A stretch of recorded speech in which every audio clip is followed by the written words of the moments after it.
Mic test, mic test. Haharap na sa hearing si Shala Dismaya. Siya ang bagong karakter ni Kapuso comedy genius Michael V na mapapanood na bukas sa longest running comedy show sa bansa, ang Bubble Gang. Abang na ang mga netizens at viewers kung paano babaha ng jokes sa Bubble Gang ngayong linggo sa pagharap ni Shala. Hindi lang daw pagpapatawa ang layunin ni Bitoy sa napapanahong pagsasabuhay ng karakter ni Shala Dismaya. Mamulat. Pero itong sketch namin, magulat lang. Noong una, nagdalawang isip pa raw si Bitoy na gawin ang karakter.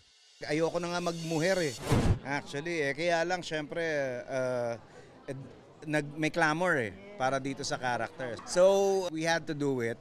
Tapos, kung feeling ko, kung makakatulong to sa pag-create ng awareness dun sa totoong nangyayari sa issue ng mga nangyayari sa bansa natin, edi sige, by all means.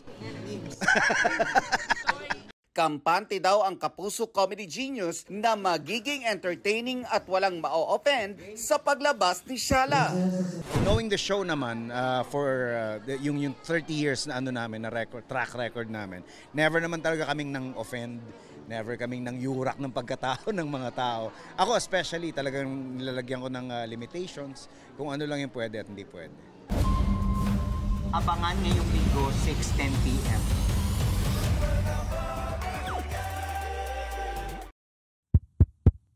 Mic test, mic test.